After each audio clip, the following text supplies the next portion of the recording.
Patient Parfendop, merci à vous. Bonsoir doyen, vous nous rejoignez à l'instant. Le sujet, vous l'avez abordé en fin de semaine dernière sur ce même plateau et vous n'étiez pas satisfait. J'ose croire que votre position n'a pas évolué 3 jours plus tard.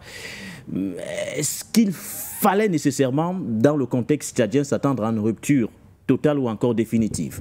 Parce que là, quand on suit certains analystes, depuis la sortie du président tchadien, on a l'impression que le fait de dire qu'il ne s'agit pas d'un rejet des relations diplomatiques avec la France, il serait en train il va à l'encontre de la décision souveraine prise en fin de semaine dernière, celle d'ailleurs qui rompt cet accord de défense entre N'Djamena et Paris.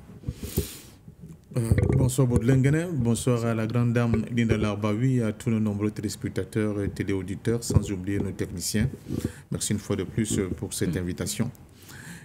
Écoutez, Baudelaire, depuis la semaine dernière, effectivement, ma position, après avoir analysé ce qui se passe, je dors avec les cartes depuis un certain temps. J'aime beaucoup l'histoire. Je me coltine un peu aussi à la géographie.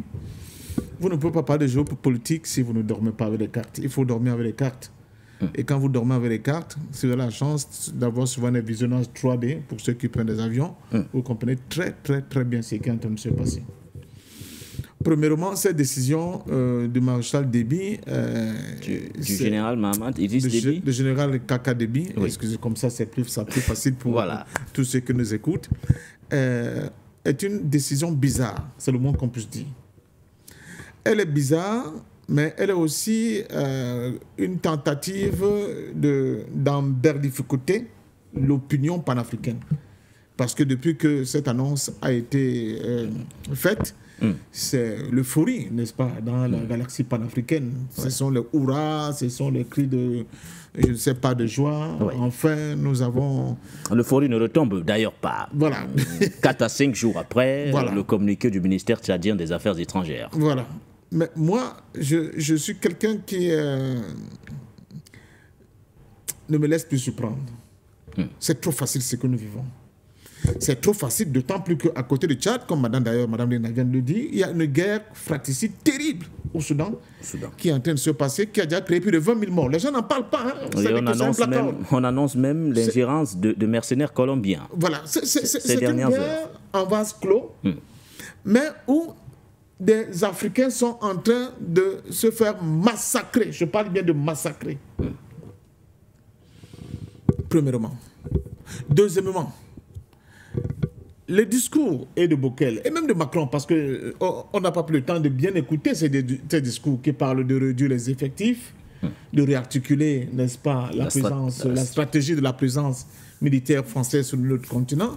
Quand vous allez sur le plan économique, vous voyez la situation de la France aujourd'hui avec le déficit, n'est-ce pas, sur le plan l'endettement qui est hors norme, la France ne sait plus où donner de la tête. Une des questions, et surtout qui vient de perdre aussi l'AIS, vous savez qu'on puisait au niveau de l'AIS pour entretenir certaines présences sur le continent, mais ils n'ont plus l'AIS, leur économie est en berne, ils ont un certain nombre de difficultés. Là encore, j'ai vu que le fameux Premier ministre de M. Macron était obligé d'utiliser encore le 49.3 pour faire passer des décisions au niveau de l'Assemblée. Ça veut dire que cette France-là se porte mal. Le niveau d'endettement est hors norme. Je n'aime pas beaucoup les statistiques et les chiffres, mais je crois que si ces chiffres étaient vrais, cela signifie tout simplement que cette France-là, elle est en cessation de paiement, normalement. C'est-à-dire que les gens préfèrent donner l'argent aujourd'hui à la Grèce que de prêter l'argent à la France. Donc, sur le plan économique, la France ne peut plus tenir pour entretenir les différentes bases militaires qu'elle avait sur notre continent. Parce que ça coûte cher. Ça coûte extrêmement cher. Elle est donc obligée de réaménager, de recadrer, de redimensionner la possibilité de sa présence sur le sol africain. D'autant plus aussi que Trump arrive. Et Trump qui arrive, ce n'est pas pour faire des cadeaux à ceux qui dirigent la France actuellement pour des raisons qui leur sont propres, mais que nous connaissons. Voilà. Et du coup, qu'est-ce qui vous vient à l'esprit d'emblée quand le président, vous écoutez le président du Tchad dire la rupture de l'accord de défense n'est pas un rejet des relations avec la France? Mais ça me conforte dans l'idée, parce que ce qui est frappant d'abord, quand vous regardez le président Déby lire son test, parce que c'est ça aussi, vous le regardez lire ce test, vous sentez qu'il n'y a pas de conviction dans ce qu'il est en train de faire. Il le dit avec pas du tout de conviction. Ce n'est pas un diplomate pour qu'on lui connaît comment 5G, comment utiliser des formes faciales pour perdre l'ennemi, pour faire, comment les Russes appellent, la marouchka. Ce n'est pas ça.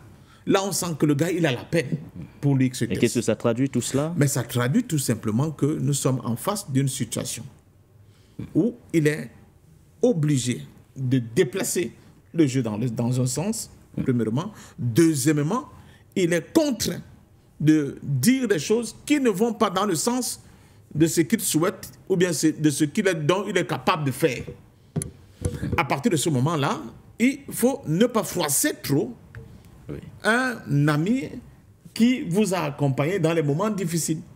Bien que l'ordre soit venu du sommet de la hiérarchie, dont votre ami est aussi dans la pyramide, et qui vous indique de faire comme ça, premièrement. Deuxièmement, je vous rappelle que, par exemple, l'aéroport d'Amdjaras, où partent la plupart des drones et même de certains avions qui donnent le coup de main au FSR de M. Ebeti contre le général Bourhan, il frappe quoi? Il frappe les populations qui font partie des populations djandjaouites qui ont soutenu le gouvernement tchadien depuis le début père. Donc, au sein même de l'armée tchadienne, ils ne comprennent pas. Ils disent, mais ce sont ces gars-là qui nous ont soutenus. Comment on peut se retourner aujourd'hui contre eux? Et la facilité avec laquelle les Émirats arabes, ça revient. Ils ont accordé un peu de 500 millions de dollars. Nida Larbaoui en parlait d'ailleurs tout à l'heure dans sa première intervention. C'est très bizarre. Donc tout cela nous amène à dire la chose suivante. Ce n'était pas une décision qui émane, n'est-ce pas, du peuple et du gouvernement tchadien. Il est évident que le peuple tchadien ne voulait plus la présence militaire française au Tchad. Et puis, il ne voulait pas non plus d'un rallongement d'une partie des accords de coopération. Comme visiblement on est en train de nous le présenter. Donc, à partir de ce moment-là, nous sommes dans une opération mais l'objectif derrière, faire prendre les vessies pour les lanternes. L'objectif derrière, c'est de faire quoi, patient par fin d'homme? C'est de faire miroiter à une certaine opinion, je ne sais pas trop, ces velléités de rupture, ou alors il y aurait un autre agenda derrière, puisque vous nous dites que ce n'est pas le président, ou du moins ce n'est pas le peuple tchadien qui se cache derrière justement cette rupture. Premièrement, sur le plan objectif, la France ne peut pas entretenir ses bases militaires en Afrique. Donc elle est obligée de réduire et de se redéployer en interne. J'écoutais encore un ami qui nous fait savoir que même en France, certaines bases de gendarmerie, la France ne parvient pas à payer les loyers. C'est tout vous dire, hein? C'est grave, hein, cette affaire-là. Donc sur le plan économique, la France ne peut pas tenir avec le dimensionnement des bases militaires actuellement qu'elle a. Et puis, il y a les priorités. Deuxièmement, la France a perdu totalement l'AES. La présence militaire française en Djamena, dans le format actuel, posait un problème de sécurité au niveau de l'AES, avec ce qu'on peut bien imaginer. Troisièmement, il y a cette terrible guerre au Soudan, dans laquelle Kaka Déby, visiblement, a pris parti pour l'un des camps. Je rappelle que le général Bourhan a déjà indexé la Commission africaine des droits de l'homme. Et il menace en disant quand il va en finir avec Emeti, il va déclencher une guerre contre le Tchad. Ça risque, pour les gens qui sont au sud du Tchad, ça ne vous dit absolument rien. Mais c'est quelque chose de très grave qui risque d'arriver. Ça va remettre totalement en question les équilibres et au niveau de la République centrafricaine et au Cameroun, et même dans des pays comme le Sud-Soudan, voire, n'est-ce pas, les régions de Grand Lac. C'est une situation très grave si elle se produit. Donc, et c'est à ce niveau que l'Union africaine, je trouve, dans cette guerre au Soudan, parce que c'est elle qui, de plus en plus qui va être, dont on va découvrir le vrai visage, avec cette nouvelle posture tchadienne, où on va se rendre compte que cette affaire-là est très grave. Donc, le président Kakadé est capable de nous donner un chronogramme de départ des forces militaires françaises. Même si cela pourrait venir de façon progressive, patient par fin d'homme. Oui, merci. Mais c'est déjà un pas aujourd'hui de dire qu'on ne veut plus de cette coopération. Une autre étape sera, du moins, serait de trouver d'un commun accord le calendrier qui... Je ne veux pas me faire des amis. Mais il faut dire aux panafricains que... Parce que là, vous prenez tout le monde, Linda Larbaoui et vous prenez tout le monde à contre-pied par Linda Larbaoui, je l'ai pas beaucoup écouté, je suis arrivé légèrement en retard. Sa position est similaire à la vôtre voilà. Également. Nos amis panafricains doivent faire attention. On peut vous vendre quelque chose en pensant que c'est ce que vous avez souhaité, alors que c'est totalement autre chose qu'on est en train de vous vendre. Il faut toujours faire l'analyse concrète, la réalité concrète. Il faut être objectif, aller au fond des problèmes. Quand vous questionnez aujourd'hui les acteurs tchadiens eux-mêmes, ils vous disent qu'ils ne comprennent pas ce qui est en train de se passer.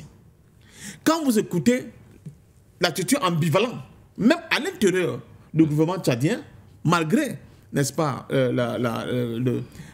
l'insistance du président Déby à dire là, c'est la rupture, vous comprenez c'est notre souveraineté, c'est notre rupture. Oui, mais à côté, vous l'avez sorti, vendredi dernier, la sortie du chef de la diplomatie tchadienne, et qui nous disait ce n'est pas une rupture comme celle du Niger. Ça dit tout. On n'a pas besoin d'aller plus loin que ça. Ce n'est pas une sortie comme du Niger, comme celle qui s'est opérée au Niger et ailleurs, parlant justement du Mali et du ministre Koulamala. Et là encore, je crois que c'était hier. Pour sortir, doyen. Oui, hier, il y avait la journée de la démocratie et des libertés en N'Djamena. Dans les tribunes, vous avez des officiers français, côte à côte. Les officiers français se faisant, je ne sais pas quoi, des civilités, des saluts. Mais l'accord ne devait pas prendre fin d'un coup, patient par fin d'homme. Le Tchad l'a mentionné dans son communiqué. Je suis d'accord. Le Tchad le fera dans le respect justement de tous les délais qui sont impartis, entre autres, selon le contenu de cet accord de coopération. Je suis d'accord avec vous. Cela veut dire que les autres ne l'ont pas fait avec la manière. Parce qu'ils étaient des brutaux. Parce qu'ils ne savaient pas qu'on peut procéder comme ça. Vous jouez avec un ennemi, on ne joue pas avec un ennemi. Si vous l'avez identifié comme votre ennemi, vous le traitez comme tel. Vous ne faites pas semblant de ménager avec des commodités, d'arrondir les angles, de montrer que vous êtes un grand diplomate, vous savez comment. Non, un ennemi est un ennemi. Je vous dis que cette affaire tchadienne-là, nous ne sommes qu'au début de quelque chose de grave qui risque de se produire au niveau du continent africain. Donc, aux panafricains qui sont euphoriques, faites attention. Prenez un peu de recul et lisez très bien ce qui est en train de se passer. Peut-être que c'est quelque chose de très grave qui est en train de nous arriver. Bon, maintenant, je ne coulerai pas une larme sur le départ des troupes françaises en attendant quand même de voir les camions défiler pour le port de Douala pour que je puisse boire un vin de Matango. Mais pour l'instant, je ne suis pas encore. Et je continue de vous dire, faisons très attention parce que ce qui se passe au Soudan doit nous intéresser aussi au premier point comme notre propre sécurité en interne. Ce qui se passe au Soudan peut avoir des conséquences que personne ne peut imaginer. On voit ce qui se passe à Gaza. On voit d'ailleurs la guerre qui continue au niveau du Sahel. Donc, ne nous donnez pas l'impression que nous sommes à l'abri, tout simplement parce que quelqu'un soit disant aller dans le sens de nos voeux et de nos aspirations, alors que peut-être c'est un passement de jambes pour faire une passe orientée à l'aveugle, là où le véritable objectif doit avoir lieu et nous, on va, n'est-ce pas, tête baissée, continuer à fulminer sur une victoire qui peut-être n'est pas une victoire. C'est ce que je tente d'expliquer. Voilà.